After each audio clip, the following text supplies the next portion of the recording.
మమ్మల్ని మిక్కిలిగా ప్రేమించే మా ప్రియమైన పరలోకపు తండ్రి, కొద్ది రోజుల విరామం తర్వాత మరొకసారి మీ పిల్లలతో కలుసుకొని విలువైన మీ మాటలను పంచుకొనుటకు మీరు ఇచ్చినటువంటి ఇంత చక్కని తరుణము కొరకు స్తుతులు చెల్లిస్తున్నాం నాయన. ఈ పగటి వేళలో, ఈ ఉదయకాలాన ఏ మాటలైతే మా జీవితాలకు అవసరమో వాటిని సరైన రీతిలో మేము ధ్యానించి మా జీవితాలను మరింత బలపరుచుకున్నటకు ఈ కొద్దిసేపు ధ్యానాన్ని మా మేలుకు ఆశీర్వదించమని వేడుకొనుచు, మీ ప్రియకుమారుడు మా అందరి ప్రభు ప్రియరక్షకుడైన యేసుక్రీస్తు ప్రభు వారి పరిశుద్ధమైన నామములో ప్రార్థన సమర్పిస్తున్నాము తండ్రి, ఆమేన్. ప్రభునందు ప్రియులారా, ఈ ఉదయకాలాన ప్రభువైన యేసుక్రీస్తు వారి పరిశుద్ధమైన నామంలో నా హృదయపూర్వక వందనములు పేరు పేరున అందరికీ తెలియజేస్తున్నాను. ఈరోజు ఒక ప్రత్యేకమైనటువంటి అంశాన్ని మీ ముందుకు తీసుకొని రావడం జరుగుతోంది. ఉదయించిన నీతి సూర్యుడు. ఈ అంశాన్ని తీసుకొని రావడానికి గల కారణం, ఈ సందేశం ముగింపులో నేను తెలియజేస్తాను. జగత్తు పునాది వేయబడక మునుపే మహాదేవుని మహాసంకల్పంలో ప్రపంచ మానవులందరూ ఉన్నారు. సంకల్పం అన్నది మొదటిది. ఆ సంకల్పంలో నుండే సృష్టి వచ్చింది. ఆ సృష్టి కార్యక్రమం ముగిసిన తర్వాత మానవుడు ఈ సృష్టి ఒడిలోనికి తీసుకొని రాబడ్డాడు దేవుని కుమారుడిగా. కైనాను ఎనోషుకు, ఎనోషు షేతుకు, షేతు ఆదాముకు కుమారుడని, ఆదామేమో దేవునికి కుమారుడని మనము బైబిల్లో చూస్తున్నాం. ఒక్కసారి బైబిల్ తెరిచి లూకా సువార్త మనం తీయగలిగితే 3వ అధ్యాయము, లూకా సువార్త 3వ అధ్యాయము 38వ వచనంలోని మాటను తెలిసినప్పటికీ చదివే ప్రయత్నం చేస్తున్నాను. కైనాను ఎనోషుకు,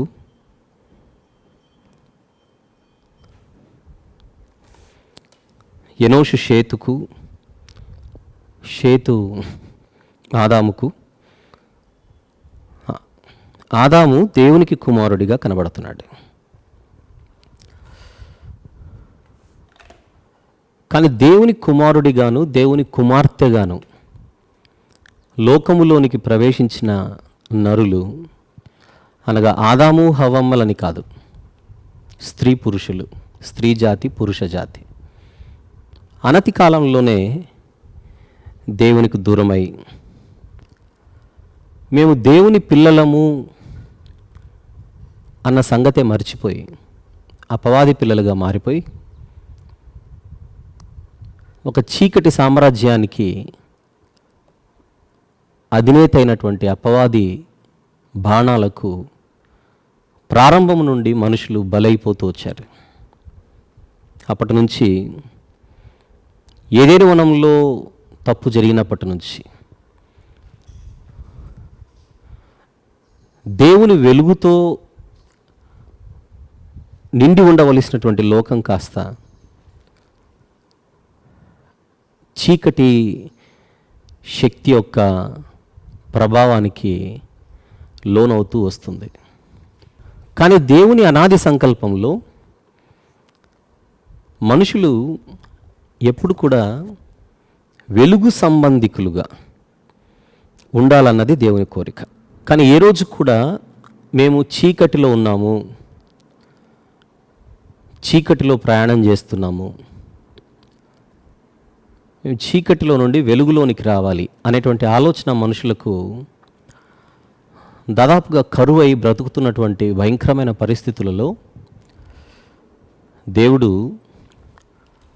ఇశ్రాయేలీలు అనేటువంటి ఒక జాతి వారిని ఎన్నుకొని అక్కడి నుండి ప్రపంచానికి జరిగినటువంటి డ్యామేజ్ ఏదైతే ఉన్నదో దానిని రిపేర్ చేయడానికి దేవుడే మరలా మెట్టు దిగి వచ్చాడు. ఆ మెట్టు దిగిన క్రమంలోనే అబ్రహాము గారిని ఎన్నుకోవడం, కల్దీయ దేశము నుండి కనాను దేశంలోనికి నడిపించడం, ఆ దేశాన్ని తన సంతానానికి ఇస్తానని వాగ్దానం చేయడం, ఇచ్చిన వాగ్దానాన్ని తర్వాత 4 తరాలకు ఆయన నిలబెట్టుకోవడం, ఇవన్నీ జరిగిపోయాయి. చరిత్ర తెలియని కొందరు ఇశ్రాయేలీలను మాత్రమే ఎన్నుకున్నాడు బైబిల్ దేవుడు, కనుక ఆయన ఇశ్రాయేలీలకు మాత్రమే దేవుడు అన్న ఆలోచనతో, అవగాహన లోపముతో కొన్ని మాటలు మాట్లాడేస్తూ ఉంటారు. అది వారి కేవలం అవగాహన లోపమే కానీ మరొకటి కాదు. కానీ ఇశ్రాయేలీలను ఎన్నుకున్నదే దేవుడు ప్రపంచ ప్రజలను ఆశీర్వదించడానికి.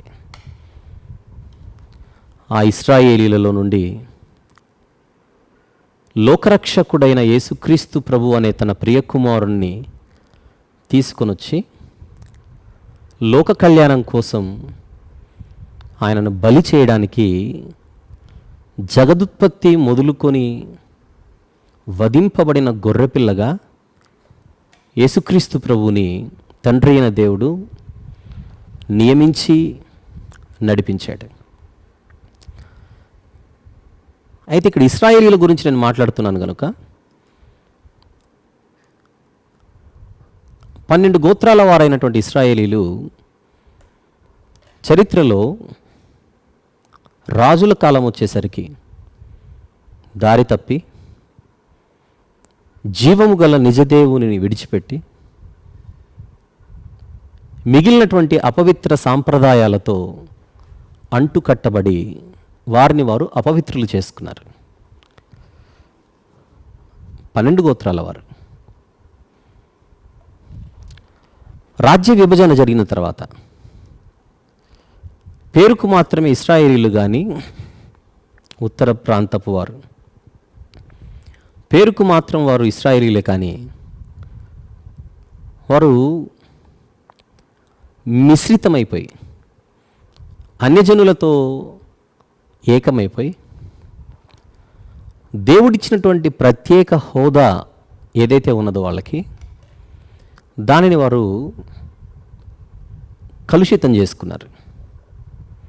నిర్గమకాండం 19వ అధ్యాయం 5-6 వచనాలలో సమస్త జనులలో సమస్త దేశాలలో మీరు నాకు స్వకీయ సంపాద్యమని దేవుడు వారికి వాగ్దానం చేసి వారు నేర్పరచుకున్నాడు. కానీ వారు దాన్ని నిలబెట్టుకోలేదు. నేను పర్టిక్యులర్గా నార్దర్న్ కింగ్డమ్ గురించి మాట్లాడుతున్నాను, ఉత్తర రాజ్యం గురించి.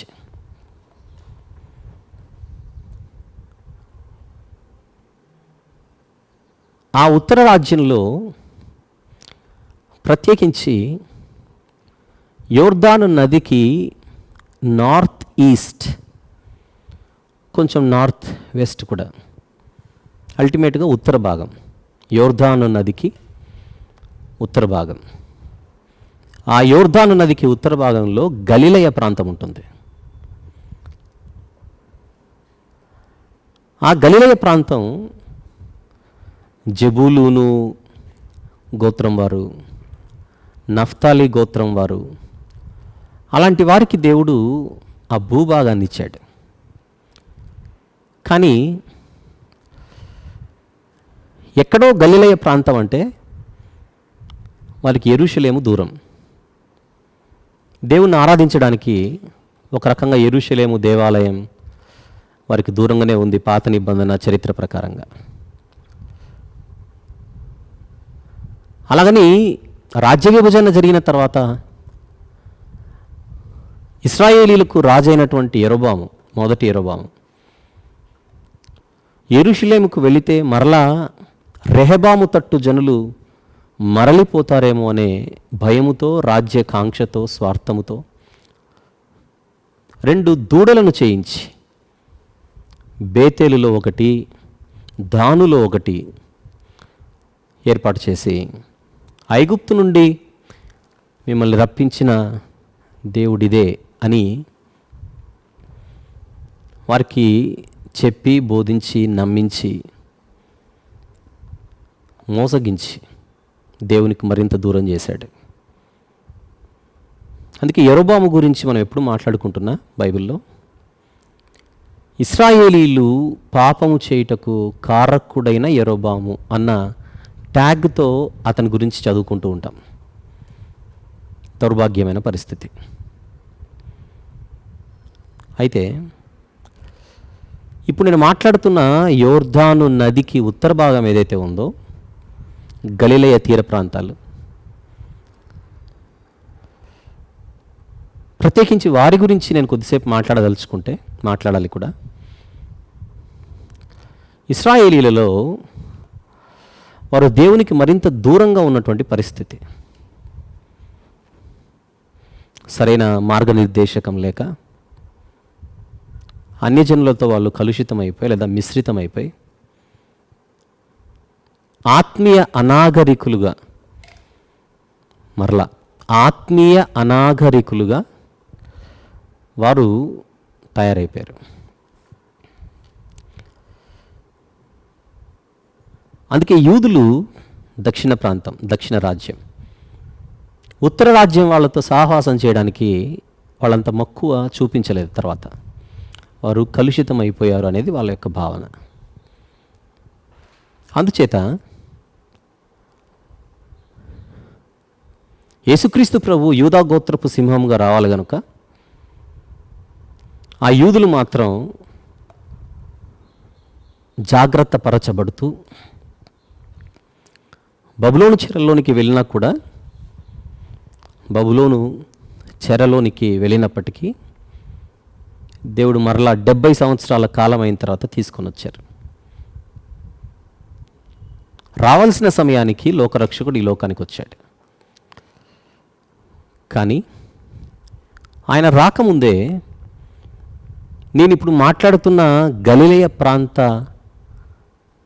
ప్రజల కోసం ఒక విశేషమైనటువంటి ప్రవచనం దేవుడు తన ప్రవక్త ద్వారా ప్రవచింపజేశాడు. ఆ ప్రవచనం ఏంటో చూద్దాం. యెషయా గ్రంథం 9వ అధ్యాయం. బైబిల్ ఉన్న వాళ్ళందరూ కూడా తెరిచి దయచేసి ఈ వచనాన్ని చూడవలసిందిగా మనవి.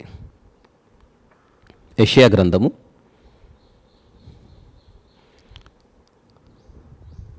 9వ అధ్యాయం మొదటి నుంచి చదువుదాం. మొదటి నుంచి. అయినను వేదన పొందిన దేశము మీద మబ్బు నిలవలేదు. మబ్బు అంటే మేఘం. మేఘాలు కమ్ముకున్నప్పుడు ఆకాశాన సూర్యుని వెలుగు భూమి మీదకి నేరుగా ప్రవేశించకుండా మేఘం అడ్డుపడుతూ ఉంటుంది. కొన్ని సందర్భాలలో అది చల్లదనమైన వెలుగు రాకుండా ఒక రకమైనటువంటి మబ్బు లేదా చీకటి. అది ఏ ప్రాంతం మీద అయితే ఆ మబ్బు నిలుస్తుందో తెలియకుండానే ఒక వెలుగు ఆపివేయబడి, ఆటంకపరచబడి చీకటి కమ్ముకుంటుంది. ఒక రకమైన చీకటి. చదువుదాం. అయినను వేదన పొందిన దేశము మీద మబ్బు నిలవలేదు. పూర్వకాలమున ఆయన జెబూలూను దేశమును నఫ్తాలి దేశమును అవమానపరిచాను. ఈ జెబూలూను దేశం, నఫ్తాలి దేశం అన్యజనుల యుద్ధ దాడులకు బలైపోయినటువంటి చరిత్ర వాటిది. అంత్యకాలమున ఆయన సముద్ర ప్రాంతమును అనగా యోర్దాను అద్దరిని, అన్యజనుల గలిలయ ప్రదేశమును మహిమగల దానిగా చేయుచున్నాడు. చీకటిలో నడుచు జనులు గొప్ప వెలుగును చూచుచున్నారు. మరణఛాయ గల దేశ నివాసుల మీద వెలుగు ప్రకాశించును. ఇక్కడ ఒక హిస్టరీ ఉంది. ఈ సందర్భానికి సంబంధించిన చరిత్ర ఒకటి ఉంది. ఇప్పుడు ఆ చరిత్రలోనికి వెళ్లకుండా భవిష్యత్తును దృష్టిలో పెట్టుకొని లోపల ఇమిడి ఉన్నటువంటి ఒక ప్రవచనాన్ని మాత్రం మనం బయటికి తీసుకొని వద్దాం. అది ఈరోజు మన సందర్భానికి అవసరమైంది. ఏ జెబూలును ప్రాంతం, ఏ నఫ్తాలి ప్రాంతం, ఆ ప్రాంతాలలో అంతా కూడా అన్యజనులు మిక్స్ అయిపోయి ఉంటారు అనేది కనబడుతోంది అక్కడ. యోర్దాను అద్దరిని, అన్యజనుల గలిలయ ప్రదేశమును మహిమ గలదానిగా దేవుడు చేయబోచున్నాడు. ఆ మహిమ గలదానిగా చెయ్యడం జరగనంత వరకు ఆ ప్రజలందరూ కూడా చీకటిలో నడుచు జనులు. అది చూసారా, చీకటిలో నడుచు జనులు. 2013లో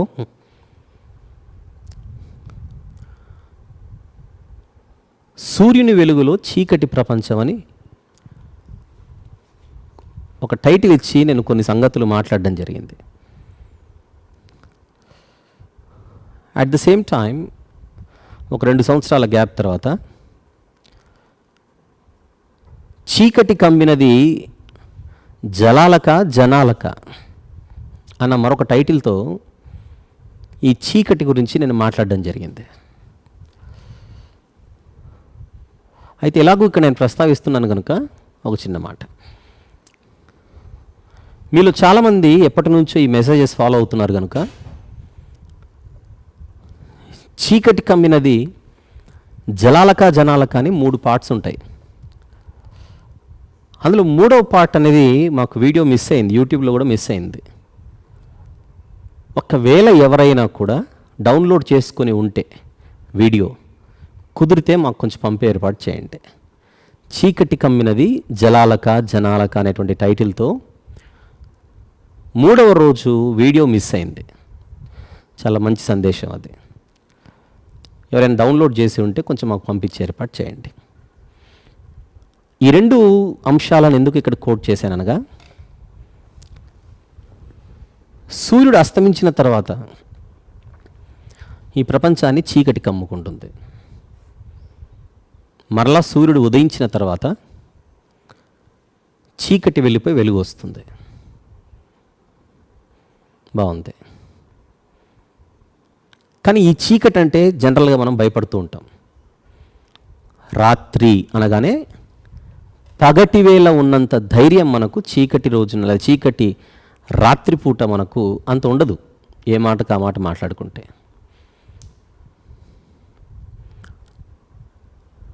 రాత్రి అంటే ఎందుకో భయం మనకు. కొన్ని సందర్భాలలో మన నీడనే మనల్ని భయపెడుతూ ఉంటుంది. ఒక చిన్న ఆకు కదిలినా కూడా భయపడే పరిస్థితులు ఒక్కొక్కసారి ఉంటాయి. అమావాస్య రోజున అర్ధరాత్రి ఇంట్లో పవర్ పోతే ఒంటరిగా కిచెన్లోకి వెళ్ళి నీళ్లు తీసుకొని రావడానికి కూడా, తాగడానికి కూడా భయపడి గుండెలు పగిలే వాళ్ళు కూడా ఉన్నారు.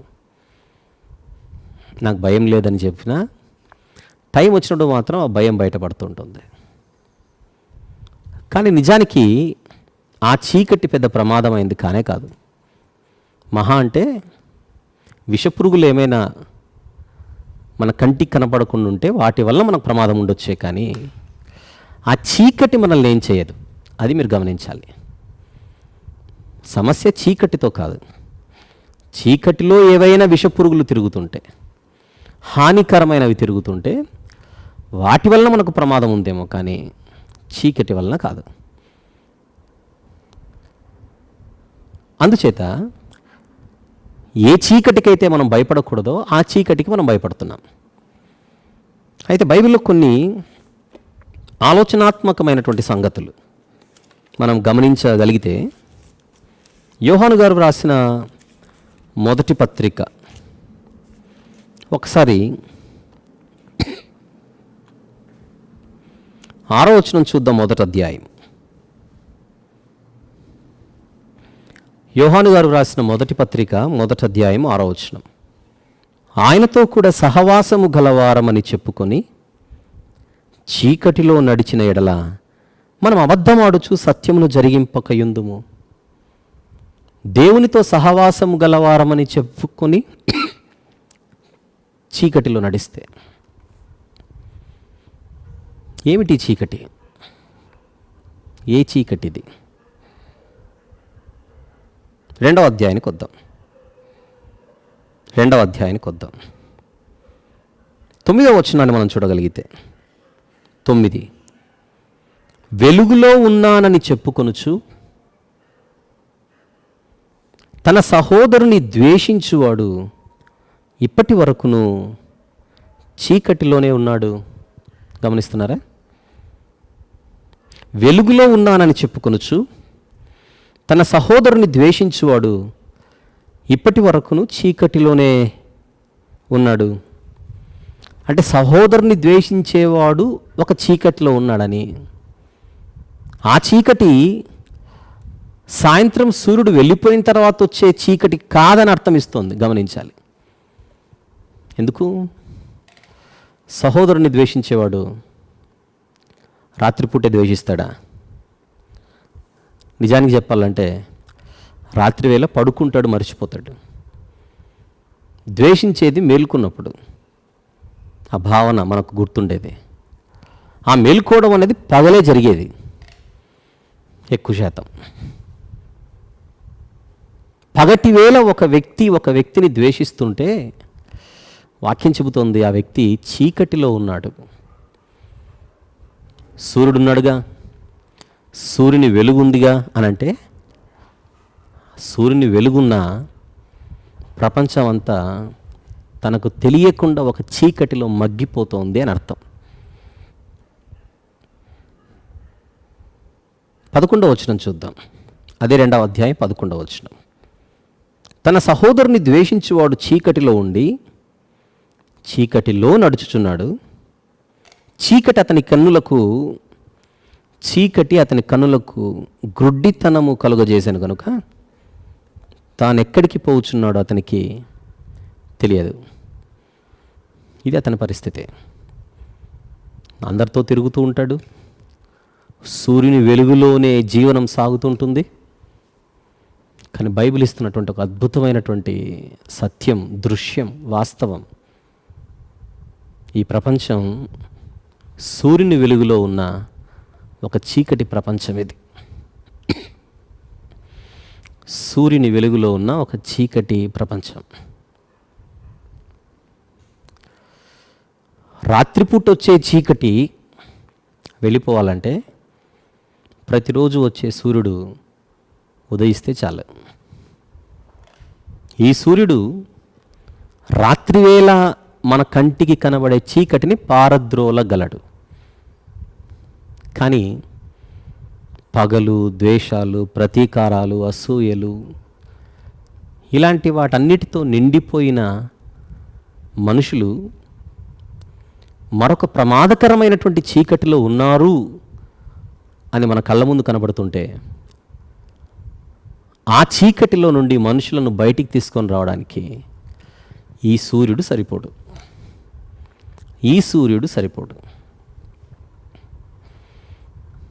దానికోసమే మరొక సూర్యుడు అవసరం. అది తండ్రి అయిన యెహోవా దేవుడు సంకల్పించి ఈ ప్రపంచానికి మరొక సూర్యుడు అవసరము అని సృష్టికి ముందే నిర్ణయించి, ఆ సూర్యుడు ఈ సూర్యుడు లాంటి వాడు కాదు, పోనీ ఆకాశాన ఉండే నక్షత్రాల వంటి వాడు కూడా కాదు. ఆయనకున్న పేరే నీతి సూర్యుడు. ఎంత అద్భుతమైన మాట. ఆ నీతి సూర్యుడు కాలము పరిపూర్ణమైనప్పుడు ఈ లోకానికి పంపబడినప్పుడు ఆయన కంటే కొద్ది కాలం ముందు జాన్ ద బ్యాప్టిస్ట్ అనగా బాప్తిస్మం ఇచ్చి యోహాను గారు, ఆయన ఎంతో గొప్ప సువార్తను ప్రకటించాడు. కానీ యోహాను గారు చెరపట్టబడిన తర్వాత, మత్తయి సువార్త 4వ అధ్యాయము 12-16, యోహాను చెరపట్టబడెనని యేసుప్రభు విని గలిలయకు తిరిగి వెళ్ళి నజరేతు విడిచి జెబూలూను నఫ్తాలి అను దేశముల ప్రాంతములలో సముద్ర తీరమందలి కపెర్నహూమునకు వచ్చి కాపురం ఉన్నాడు. ఎప్పుడైతే ఆయన అక్కడికి వచ్చేసాడో నెక్స్ట్ ఏం జరుగుతుందో చూద్దాం. ఒక అద్భుతమైన ప్రవచన నెరవేర్పు చోటు చేసుకుంటోంది. జెబూలూను దేశమును నఫ్తాలి దేశమును యోర్దానుకు ఆవలనున్న సముద్ర తీరమున అన్యజనులు నివసించు గలిలయు చీకటిలో కూర్చుండి ఉన్న ప్రజలను గొప్ప వెలుగు చూచిరి. మరణ ప్రదేశములోను మరణ ఛాయలోను కూర్చుండి ఉన్న వారికి వెలుగు ఉదయించెను అని ప్రవక్త అయిన యెషయా ద్వారా పలుకబడినది నెరవేరునట్లు ఇలాగూ జరిగాను. అది యెషయా గ్రంథం 9వ అధ్యాయంలో మనం చూసిన ప్రవచనం. అది చీకటిలో కూర్చున్న జనులు, మరణ ఛాయలో ఉన్న వారందరూ వెలుగును చూచిరి. అది ఎంతో గొప్పది. అంతవరకు వారు చూడని వెలుగది, అంతవరకు వారికి తెలియని వెలుగది, వారి జీవితాలు ధన్యమైన తరుణం అది.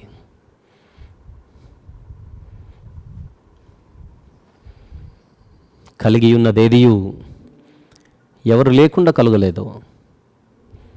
కలిగినవన్నీ ఎవరి ద్వారా కలిగాయో ఆయన పాదాలు ఈ భూమిని తాకినప్పుడు ఖచ్చితంగా ఈ భూమి పులకించిపోయి ఉంటుంది. ఆ భూమి మీద యోర్దానుకు ఆవలనున్న గలిలయ ప్రాంతం, ఆ గలిలయ తీరానున్నటువంటి ప్రాంతాలలోని అన్యజనులు ఆ వెలుగును చూశారు. కానీ వారిలో ఎందరు ఆ వెలుగును గుర్తించారు, ఎందరు గుర్తించలేదనేది మనకు తెలియదు. కానీ గుర్తించిన వాళ్ళందరూ ధన్యులే. ఎందుకు?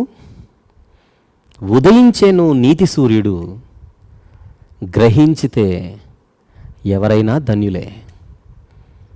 నేను గ్రహిస్తే నేను ధన్యుడను, మీరు గ్రహిస్తే మీరు ధన్యులు. ప్రపంచానికి తెలిసిన సూర్యుడు ఈ ఒక్క సూర్యుడే. ప్రపంచం తెలుసుకోవలసినటువంటి ఆవశ్యకమైనటువంటి సూర్యుడే నేను మాట్లాడుతున్న నీతి సూర్యుడు. ఈరోజు ఎక్కడో జెబూలూను ప్రాంతము, నఫ్తాలి ప్రాంతంలో ఉదయించడని కాదు. ముందే చెప్పానుగా, ఇశ్రాయేలీయుల జాతిలో నుండి వచ్చి ప్రపంచానికి ఒక అద్భుతమైనటువంటి రక్షణ పాత్రను, రక్షణ భాగ్యమును, రక్షణ అనే శిరస్త్రాణమును అనుగ్రహించడానికే లోకరక్షకుడు ఈ లోకానికి వచ్చాడు. ఆయన అందరి కోసం ప్రాణం పెట్టినవాడు. సహోదరుని ద్వేషించే అసూయలు, కుట్రలు, కుతంత్రాలు ఉండేది కేవలం ఆ గలిలయ ప్రాంతాలలో ఉన్న వారికేనా? వారు మాత్రమే అలాంటి లక్షణాలు కలిగి ఉన్నవారా? అసలు ప్రపంచమంతా ఇదే తత్వమే కదా. అసూయలు, భయంకరమైన పగలు, ప్రతీకారాలు. మనిషి హృదయాన్ని దేవుడు ఒకవేళ స్కాన్ చేసి కనుక మనకు అర్థమయ్యే రీతిలో స్క్రీన్ మీద వేసి చూపిస్తే అది ఎంత దౌర్భాగ్యమైన పరిస్థితిలో ఉంటుందో మన హృదయాన్ని చూసి మనమే సిగ్గుపడేటువంటి పరిస్థితి దాపరిస్తుంది. హృదయం అన్నిటికంటే మోసకరమైనది, అది బహుఘోరమైన వ్యాధి కలది. దీనిని గ్రహించగలవాడేవాడు. చాలా కష్టం అన్నట్టుగా వాక్యం చెబుతోంది. నిజమే, మన హృదయం ఎలా ఉందో మనకు తెలియని పరిస్థితి. మన మంచోళ్ళమని మనల్ని మోసపుచ్చుతుంటుంది మన హృదయం.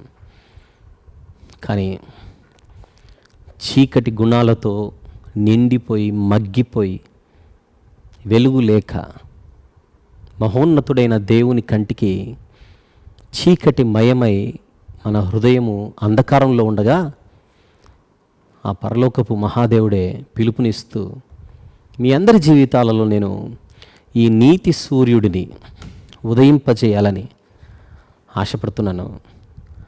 ఆ సూర్యుని వెలుగులోనికి మీరు రాగలరా అని ఆహ్వానం పలుకుతున్నాడు, పిలుపునిస్తూ.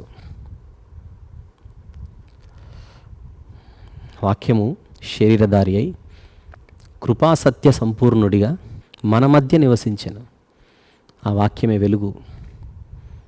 ఆయనలో జీవం ఉండెను. ఆ జీవము మనుషులను వెలుగించు వెలుగది. నజరేతును విడిచి జెబూలూను నఫ్తాలి ప్రాంతాలలో తన అడుగు ఉంచాడు యేసుక్రీస్తు ప్రభు. యోర్దానుకు ఆవలనున్న తీరాన ఉన్నటువంటి అన్యజనులకు తనను తాను కనుపరుచుకున్నాడు. ఆ ఉదయించిన సూర్యుడిని ఎవరైతే గుర్తించగలిగారో, స్వీకరించగలిగారో వాళ్ళందరూ కూడా ధన్యులవుతారు. ఎందరు అయ్యారో మనకు తెలియదు సంఖ్య. కానీ ఆ చరిత్రను దేవుడు చక్కగా మన కోసం వ్రాయించి ఇప్పుడు మనతో మాట్లాడుతున్నాడు. ఏమనో యోహాను సువార్తలో చూద్దాం. యోహాను సువార్త 1వ అధ్యాయం. యోహాను సువార్త 1వ అధ్యాయం మొదటి నుంచి చదువుకుంటొద్దాం కిందికి. మొదటి నుంచి, ఆదియందు వాక్యం ఉండెను, వాక్యము దేవుని యొద్ద ఉండెను, వాక్యము దేవుడై ఉండెను. తర్వాత, ఆయన ఆదియందు దేవుని యొద్ద ఉండెను, సమస్తమును ఆయన మూలముగా కలిగెను, కలిగి ఉన్నదేది ఆయన లేకుండా కలగలేదు. ఆ తర్వాత 4వ వచనము 5వ వచనం జాగ్రత్తగా చూద్దాం. ఆయనలో జీవముండెను, ఆ జీవము మనుషులకు వెలుగై ఉండెను, ఆ వెలుగు చీకటిలో ప్రకాశించుచున్నది కానీ చీకటి దానిని గ్రహింపక ఉండెను.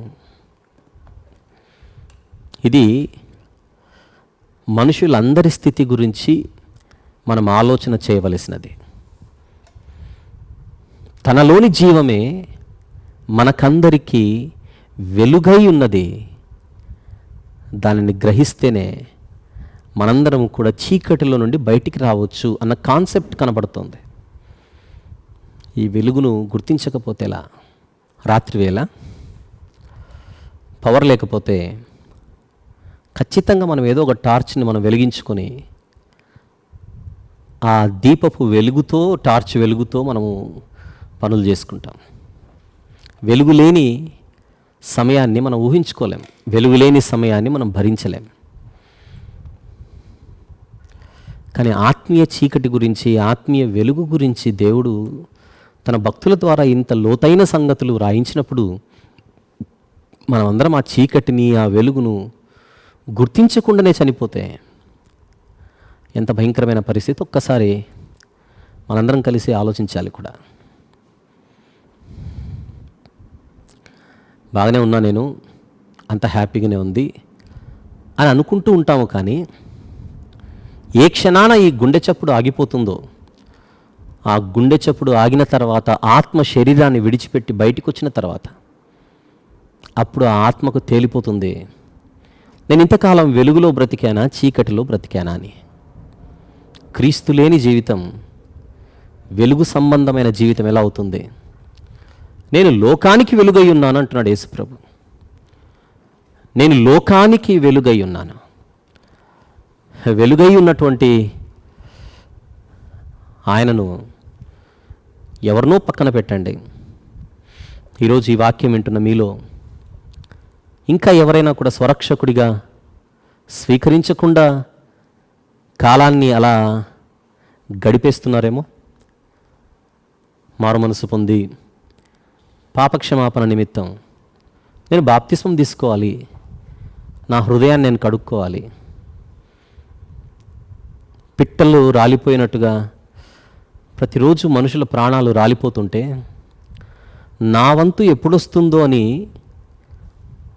ఎదురు చూస్తూ అది ఎప్పుడొచ్చినా పర్లేదు, బ్రతుకుట క్రీస్తే, చావైతే లాభం అనేటువంటి ఒక ఆలోచనతో ఈరోజు ఎంతమంది మనము బ్రతుకుతున్నామో ఒకసారి స్వపరిశీలన చేసుకుందాం. ఈరోజు నేను ఎన్నుకున్నటువంటి కాన్సెప్ట్లో లేదా అంశంలో రెండు విషయాలు. 2000 సంవత్సరాల క్రితం ఆయన గలిలయ ప్రాంతాలను సందర్శించినప్పుడు ఆ ప్రాంతాల మీద నీతి సూర్యుడు ఉదయించాడు అంటోంది వాక్యం. ఆ ప్రాంతాల వారు ఎలా యూటిలైజ్ చేసుకున్నారు ఆయన్ని అనేది ఇప్పుడు మనకు అప్రస్తుతం. కానీ అదే యేసుక్రీస్తు ప్రభు మనందరి హృదయాల్లో కూడా ఒక నీతి సూర్యుడిగా ఉదయించాలి కదా. అలా ఉదయించాడా లేదా అని మనల్ని మనం ప్రశ్నించుకుందాం. లేదంటే ఆ నీతి సూర్యుడు లేని హృదయంతోనే చీకటిలోనే మనం చచ్చిపోతే అత్యంత భయంకరమైన అంధకార లోకానికి, తిరిగి రాలేని లోకానికి మనం జారిపోతే ఏంటి పరిస్థితి? దేవదూతలు పాపము చేసినప్పుడు దేవుడు వారిని విడిచిపెట్టక కటిక చీకటి గల బిలములలోనికి త్రోసి తీర్పు కొరకు వారిని కావలిలో ఉంచాడట. కటిక చీకటి, పక్కన ఎవడున్నాడో కూడా తెలియదు. ఈరోజు ఈ చీకటిని మనం గుర్తించకపోతే మన ఆత్మ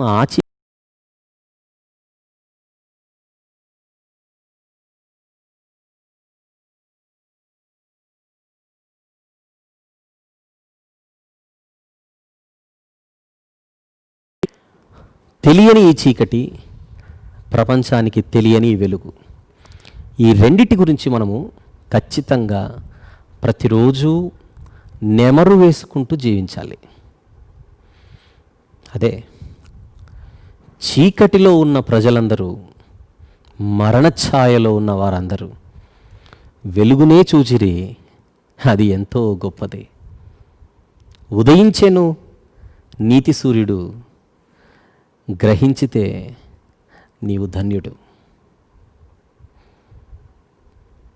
జెబూలూను, నఫ్తాలి, వాటి గురించి మత్తయి సువార్తలో మనం చూసింది. నజరేతునే విడిచి జెబూలూను, నఫ్తాలి ప్రాంతాలలో తను అడుగుంచాడు ఆయన. యొర్దానుకు ఆవలినున్న అన్యజనులు ఉన్నటువంటి గలిలయ ప్రాంతాలలో ఆయన ఉదయించినప్పుడు ఖచ్చితంగా కొందరు ఆయనను స్వీకరించారు, ఆనందించారు. ఆ ఆనంద స్థితిని వాళ్ళు కాపాడుకొని కన్ను మూసి ఉంటే ఈరోజు ఎంత ఆనందాన్ని వారు అనుభవిస్తూ ఉంటారు భక్తులతో కలిసి. ఎంత చిన్న జీవితం ఇది, ఎంత చిన్న జీవితం. అయిపోయింది, సగానికి సగం జీవితాలు అందరివి అయిపోయాయి. ఇక శేష జీవితం చాలా తక్కువ. ఆ చిన్న జీవితంలోనైనా ఈ నీతి సూర్యుడిని ఆహ్వానించకపోతే మన ఆత్మ భవిష్యత్తు ఏంటి, మన ఆత్మ పరిస్థితి ఏంటి? ఈరోజు ఈ మాటలు వింటుండగా ఒక్కసారి అందరూ ఖచ్చితంగా గుండె మీద చేసుకొని ఆలోచించవలసిందిగా ప్రభు పేరిట మనవి చేస్తున్నా. అదే యోహాన్ గారు చెప్తున్నది, తనలోని జీవమే మనందరికీ వెలుగై ఉన్నదని మనం గ్రహించాలి. లోకానికి వెలుగై ఉన్న ఆ యేసుక్రీస్తు ప్రభును స్వీకరిస్తే మనం కూడా జీవపు వెలుగు కలిగి ఆయన ఎదుట కనపడతాం. అది జరగొద్దు. నీవు చీకటి సంబంధివా, వెలుగు సంబంధివా అని రేపొద్దున మనం మరణించిన తర్వాత ఒక స్కానింగ్ జరుగుతుంది. అంటే మనలాగా టైం టేకింగ్ ప్రాసెస్ ఉండదు, ఫటాఫట్ అయిపోతుంది అంతే. మనం కన్ను మూసిన వెంటనే వెలుగు సంబంధికులైతే దేవదూతలు వచ్చేస్తారు తీసుకొని వెళ్ళిపోవడానికి, రెడ్ కార్పెట్. చీకటి సంబంధమైతే మన ఊహకు అందనంత భయంకరమైన కటిక చీకటి లోనికి మనము జారిపోక తప్పదు. ఎందుకు ఈ మాటలు మనము సీరియస్గా తీసుకోకూడదు? ఖచ్చితంగా తీసుకుందాం. ఈ సందర్భంగా ఒక మాట నేను చెప్పాలనుకుంటున్నా. ఈరోజు నేను ఏ కాన్సెప్ట్ అయితే నేను మాట్లాడుతున్నానో చీకటి వెలుగుల గురించి, ఒక సంవత్సరం క్రిందట ఈ కాన్సెప్ట్ అంతటిని బేస్ చేసుకుని ఒక చిన్న పాట రాశాను. ఆ పాట వ్రాసి 6వ ఆల్బము వర్క్ జరుగుతుంది కదా, ఎలాగో 5వ ఆల్బమ్ అయిన తర్వాత ఈ పాట వ్రాసి 6వ ఆల్బంలో ఈ పాటను పెట్టాలి అని ఒక చిన్న ఆలోచన వచ్చింది. అప్పటికి ఇంకా కరోనా ఇవన్నీ ఏమి లేవు. అయితే ఎవరి చేత ఈ పాట పాడించాలి అని ఆలోచించినప్పుడు ఎందుకో ఎస్పి బాలసుబ్రహ్మణ్యం గారి చేత పాడిస్తే బాగుంటుందేమో అని అనిపించి, నేను అలాగనే మ్యూజిక్ డైరెక్టర్ గారు సరే మిగిలిన పాటలను పక్కన పెట్టేసి ఈ ఒక్క పాట ఆయన చేత పాడించేసుకుందాం అని ఆ పాటను మాత్రం కంప్లీట్ చేసి ఆయనకు మార్చి నెలల్లో పంపించడం జరిగింది. అప్పటికి ఇంకా మనకు పూర్తిగా లాక్డౌన్ ఏమి ఎంటర్ అవ్వలేదు.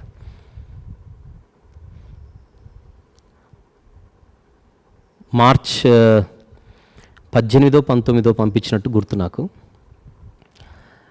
మార్చ్ 20వ తారీఖున 20, 21 ఈ 2 రోజుల్లో ఆయన పాట పాడి పంపించేశాడు. చాలా అద్భుతంగా పాడారు ఆయన ఆ పాట. ఇప్పుడు నేను చెప్పిన సబ్జెక్ట్ అంతా ఒక పాట రూపంలో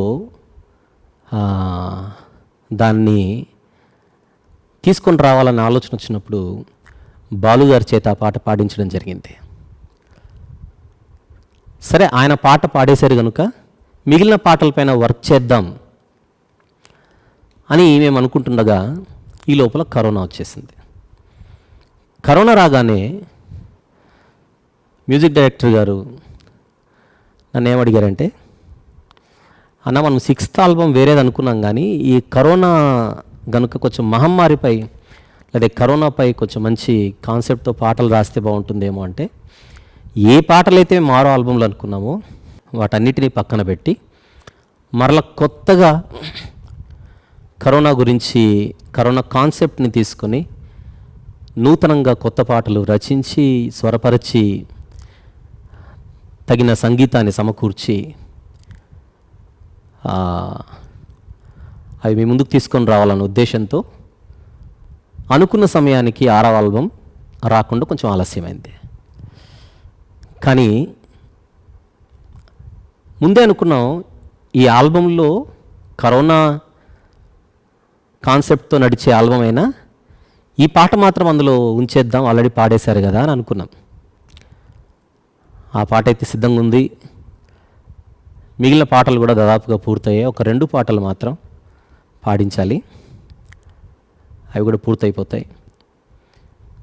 అతి త్వరలో మీ ముందుకు రాబోతున్న ఈ ఆలోచనాత్మకమైనటువంటి పాటలన్నీ కూడా మనందరి హృదయాలు మరింత గొప్పగా దేవుని కోసం తయారయ్యేలా మనలందరినీ రేపాలని, పురికొల్పాలని, ఆలోచింపచేయాలని మనసారా నేను దేవుణ్ణి వేడుకుంటున్నాను.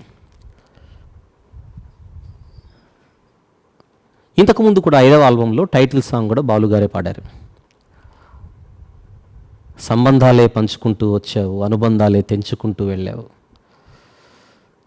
ఎవరు నీవు అని. ఇలాంటి పాటలు ఎన్నో ఆయన ఆలపించడం జరిగింది.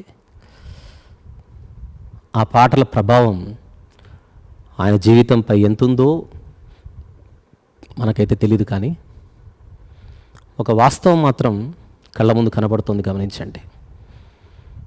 ఎవరు ఏ క్షణానైనా ఈ లోకాన్ని విడిచి వెళ్ళిపోతారు అన్న సంగతి మరొకసారి రుజువైంది.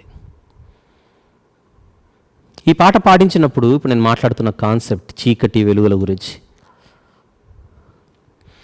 ఆయన పాట పాడిన తర్వాత మాకు ఒక వాయిస్ మెసేజ్ కూడా పెట్టాడు. ఆ వాయిస్ మెసేజ్కి మళ్ళీ మేము రెస్పాండ్ అయ్యాం. తర్వాత చక్కగా దానికి ఆయన స్పందించి చక్కని అవుట్పుట్ని ఆయన మనకు అందించడం జరిగింది. ఆ రోజు మేము అనుకోలేదు, ఆ రోజు ఆయన అనుకుని ఉండడు, ఎవరు అనుకోలేదు. మార్చ్ అయిపోయింది, ఏప్రిల్, మే, జూన్, జూలై, ఆగస్ట్, సెప్టెంబర్ 6 నెలలలో పరిస్థితి ఎలా మారిపోయిందో ఒకసారి గమనించండి. ఇంతేనా మన జీవితం? ఆవిరి వంటిదేనా? అవును అని మరొకసారి ప్రూవ్ అవ్వలేదు. అందుచేత హెచ్చరింపబడదాం, జాగ్రత్త పడదాం. 2000 సంవత్సరాల క్రితం ఈ లోకములో ఉదయించిన ఆ నీతి సూర్యుడిని మన హృదయంలో కూడా ఉదయింపజేసుకుందాం. వెలుగులోనే జీవిద్దాం, వెలుగులో ఉండే కన్నుముద్దాం. కటిక చీకటిలోనికి జారిపోకుండా పరలోకం అనే మహా అద్భుతమైనటువంటి మహిమగల లోకంలోనికి, నిజమైన వెలుగై ఉన్న మన దేవుడున్న లోకంలోనికి మనం విజయవంతంగా అడుగు పెడతాం. ఆ రీతిగా ఈ మాటలన్నీ కూడా మనలందరినీ గొప్పగా బలపరచాలని ఆకాంక్షిస్తూ, ఆశిస్తూ ఈ మాటలు ముగిస్తున్నాను. ప్రార్థన చేసుకుందాం. ప్రేమగల తండ్రి, కృపగల దేవ,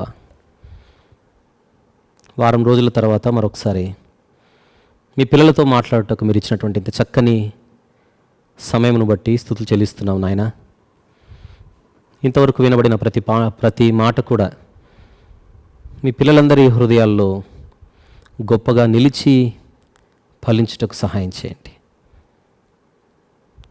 ఒక సూర్యుడిని మాత్రం ఎరిగిన మేము అసలైన సూర్యుడిని మేము తెలుసుకోకపోతే అది ఎంత ప్రమాదకరమైనదో మేము గుర్తిరిగి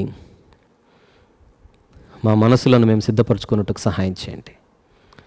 మీరు ఇస్తున్నటువంటి చక్కనైనటువంటి అవకాశమును బట్టి మిమ్మల్ని స్తుతిస్తూ, మీరు ప్రసాదిస్తున్నటువంటి సువర్ణ అవకాశమును మేము సద్వినియోగపరుచుకుంటూ ముందుకు సాగుటకు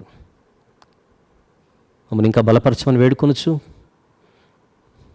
మంచి బలాన్ని, ఆరోగ్యాన్ని అనుగ్రహించమని, ఇంకెన్నో విషయాలు మీ పిల్లలతో పంచుకొనుటకు బలాన్ని అనుగ్రహించమని వేడుకొనొచ్చు. మీ ప్రియకుమారుడు, మా అందరి ప్రభు, ప్రియ రక్షకుడైన యేసుక్రీస్తు ప్రభు వారి పరిశుద్ధమైన నామములో ప్రార్థన సమర్పిస్తున్నాము తండ్రి. ఆమేన్. తండ్రి, కుమార, పరిశుద్ధాత్మల ప్రేమ, కృపా సహవాసములు ఈ రీతిగా దేవుని సన్నిధిలో గడిపిన మనందరితోనూ, సర్వలోక పరిశుద్ధులందరితోనూ సదాకాలము తోడై ఉండి అత్యున్నతంగా నడిపించునుగాక. Amen, amen. అందరికీ వందనాలండి. సెలవు. బ్రదర్ ఆర్ వంశీ గారు మాట్లాడిన బైబిల్లోని గ్రంథ వివరణలు మరియు ఆధ్యాత్మిక పూర్తి సందేశముల కొరకు ట్రూ విజ్డమ్ మినిస్ట్రీస్ అను యూట్యూబ్ ఛానల్ ను, లైవ్ లో మాట్లాడు సందేశముల కొరకు TWM లైవ్ అను యూట్యూబ్ ఛానల్ ను, ఆత్మీయంగా మేలుకొల్పుతూ గొప్ప ఉజ్జీవాన్ని రగిల్చే చిన్న సందేశముల కొరకు TWM ఇన్ఫో క్లిప్స్ అను యూట్యూబ్ ఛానల్ ను, వంశీ గారి రచన మరియు స్వరకల్పనలో విడుదలైన ఆడియో మరియు వీడియో పాటల కొరకు TWM సాంగ్స్ అను యూట్యూబ్ ఛానల్ ను, ట్రూ విజ్డమ్ ట్రైనింగ్ సెంటర్ లోని చిన్నపిల్లల సందేశంల కొరకు TWTC కిడ్స్ అను యూట్యూబ్ ఛానల్ ను, బ్రదర్ ఆర్ శాంసన్ పీటర్స్ గారి సందేశంల కొరకు the Bible messages Anu YouTube channel ను సబ్స్క్రైబ్ చేసుకోగలరు. International valid Bible theological courses Telugu మరియు ఇంగ్లీష్ మీడియాలో ఆఫర్ చేయబడుచున్నవి గమనించగలరు. మరిన్ని వివరముల కొరకు మీరు సంప్రదించవలసిన మా ఫోన్ నంబర్ 8187852132 మరియు www.twmglobal.org అను మా ఆఫీషియల్ వెబ్సైట్ ను విజిట్ చేయగలరు.